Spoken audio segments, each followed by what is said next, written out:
Every single generation failed Gen Z. Man, I'll tell you what, I sure do feel sorry for the younger kids now, man. Holy shit, everything's way out of fucking control, man. Rent, food. I don't know how you kids are gonna do it, man. When I was growing up, and I'm talking like early 90s, 92, 93, when I was about your age, I was in my mid-20s. You could just be a laborer, right? You could just be working for a landscaping company and make $400. My rent that I had this was 94, 95. I had a one-bedroom apartment that had a nice pool, had a gym, had a jacuzzi. It was right on the river here in Florida. My rent was $380 a month. Okay. My car payment was like $160. My car insurance was like $50. We didn't have cell phones back then. I mean, they were out, but I didn't have one. I just had a regular landline. I think my phone bill was like $24 a month. Cable was like $30. And electric, even during the summer, I think at the most I ever spent on electric bill was no more than $70 a month.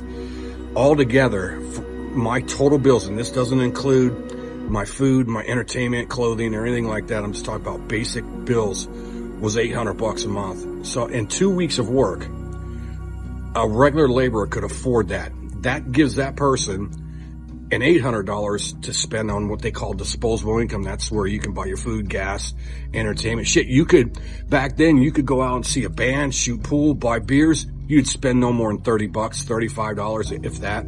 Go see a movie was $4. You know, you can go to Outback and get a steak dinner for $11, $10. It's out of control. I feel so sorry for young kids. I don't know how the fuck you're gonna do it, man. It's not the way it used to be. And this was just a short 25 years ago, when it was just, fuck, you didn't need a college degree. You could, like I said, you could be a laborer and easily have all your bills paid in 2 weeks worth of work. And that gave you your last 2 weeks of the month to just do whatever you wanted. Yeah, it was only $800 to go do shit with, but it was cheap back then. Like I said, you could go out to a movie or go to a bar, shoot pool, watch a band and pay, spend $25. That was about the average and have a great time, man. Go dancing and all kind of stuff like that. So I feel for you guys. Wow, man. I don't know how you guys are going to do it, man. God bless you, man. Shit, man. I feel so sorry for you guys, man. Anyways, keep your chin up. I really hope all you young kids out there that this shit gets fixed, because I do. Seriously, I feel for you, man. This is why I feel like the cost of living has never been as bad as it is right now. Because it used to be, when the cost of living was high, it was for the things that you need in life.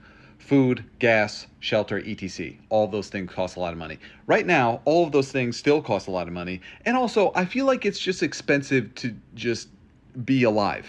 Like, I feel like my life, as soon as I wake up, is literally just me putting down a credit card. And it's just a tab.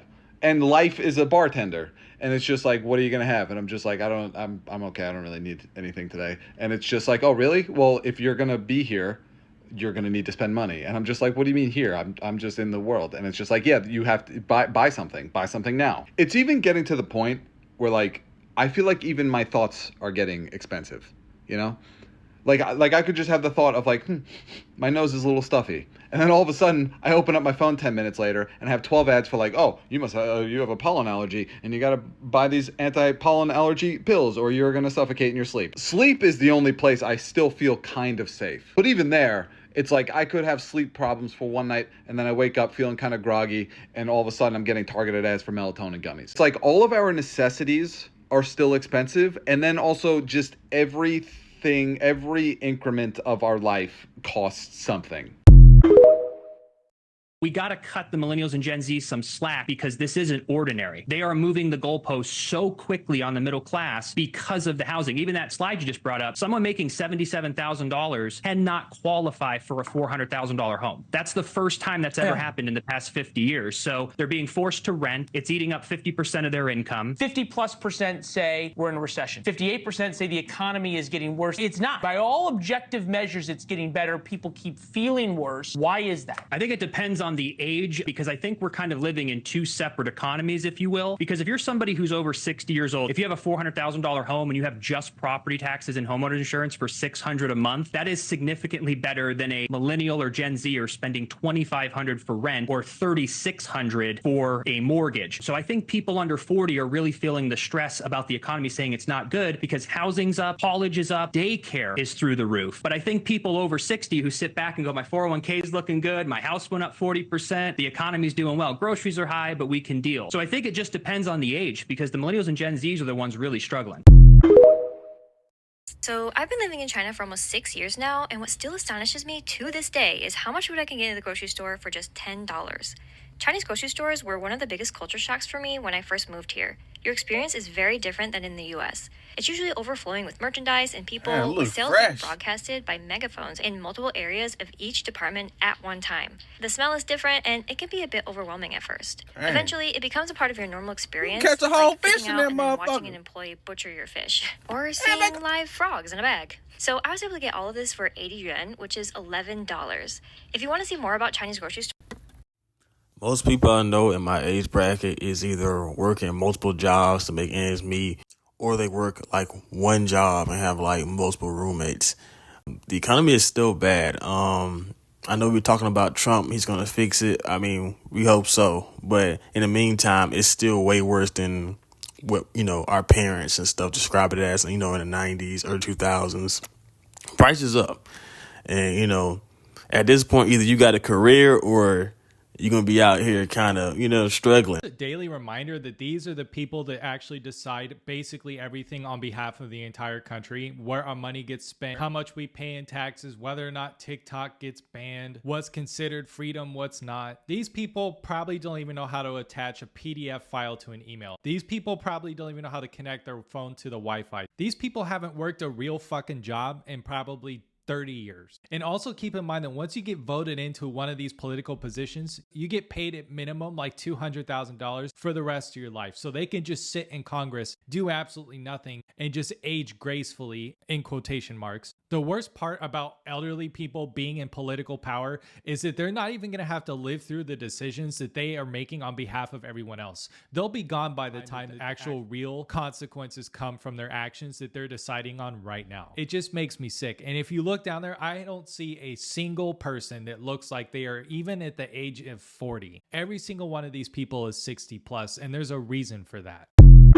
There is no job in this country that can justify paying you less than $20 an hour. It is 2025. I don't care what city you live in. I don't care what state you live in. I don't care what your work experience is. Less than $20 an hour is totally unacceptable. And quite frankly, for a lot of these Fortune 500 companies that are making ungodly amounts of money, it's blatantly disrespectful. Do you know how hard it is to live by yourself for less than $20 an hour? Do you have any idea? I'm about to turn 30. $20 an hour was considered a good wage when I was like 16. It blows my mind every time I see job postings anywhere that say start right now, $15 an hour. Are you crazy? They're still living in 2005. You can talk like it's 2005. You can ask people to work like it's 2005. You can run your business like it's 2005, but you can't pay people like it's 2005 anymore. And the only thing crazier than jobs still offering to pay people less than $20 an hour is if for some reason people do actually watch this video, I can 100% guarantee you, if you go in the comments right now, there's going to be a ton of people that disagree with me and think,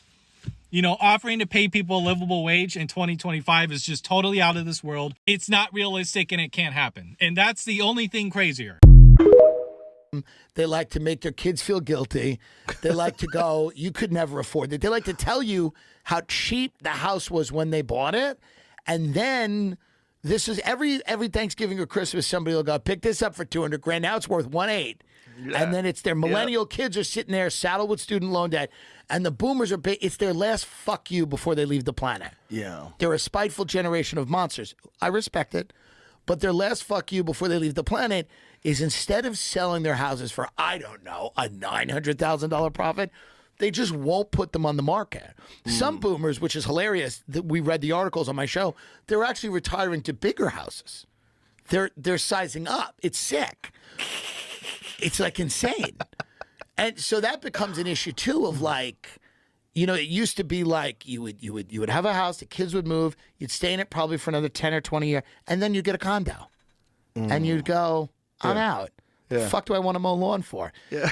Now the boomers are going, this is the only thing we have that makes us truly valuable in society, is that we own this like a McMansion. And we're not giving this up. We are tax-paying citizens, and we are not giving this up. And our kids are going to come here every year, and they're going to suffer through the size of our house with 9 empty bedrooms while they live in a 2-bedroom apartment, and we're gonna chastise them for their decisions and their choices. And the McMansion defines you, and your car that you drive up to the That's McMansion right. in, all that defines you. Where are you vacationing? That's right. Where are you going? That's right. And they're gonna go, because they all bought those houses for very little money, and they are going to hold them over everybody's houses until they are found dead in them. They will not leave those houses until they're taken out in an ambulance. The most important thing for the boomer is to be right. And that's their main thing. They're not a soulful group. They've been around forever, but they've attained very little wisdom. It's actually kind of impressive. They're the most American generation of people that have ever lived. They're deeply selfish, self-aggrandizing, paranoid, delusional. But one of the things that makes them right is what they have. They go, well, how can I be wrong? Look at this fucking house. Look where we're sitting. I've got 13-foot ceilings. Don't tell me you know about Gaza. You don't. I have to pee so bad I can't hold. You cannot budget your way out of a bad economy and greed. I just saw a girl on here say her rent is going up from $1,300 to $1,800. Nothing's changing, just a $500 increase because they can do that. And it was so upsetting hearing the anger and frustration in her voice, because obviously if she re-signs but can't make those monthly payments, she'll be facing eviction and homelessness. But if she chooses to relocate, that's also very expensive, because a lot of places want first month, last month, and security deposit, which is oftentimes equivalent to 1 month's rent, which, by the way, rent these days, you're not finding anything under like $1,500. Then you have to pay for your U-Haul if you want to get movers, if you want to move across state lines to hopefully find something cheaper. Like, all of that adds up for one event, and you're looking at $7,000 or more. Now, who has that just sitting around in the bank these days? I would love to know. Tell me your secrets, please. But it's just scary. Even private landlords are being impacted because their property taxes are going up, so now they have to up the rent on their tenants. And I just want to know, where do we all fit in this system? What is the angle here for us? And I hate to say this, but I feel like there is no angle for us other than to be weeded out. We're not in the big picture. Our well-being, our basic human rights, food, shelter, that kind of stuff, that's not on the agenda of these private corporations who are upping the prices on these complexes, or the government and the economy that claim to care about us so much. We're not on their agenda. So like I said in the beginning, it's just scary, because no matter how you try to sit there and go over your budget and review your monthly statements and try to stop spending here and stop spending there, you cannot budget your way out of a shitty economy and greed.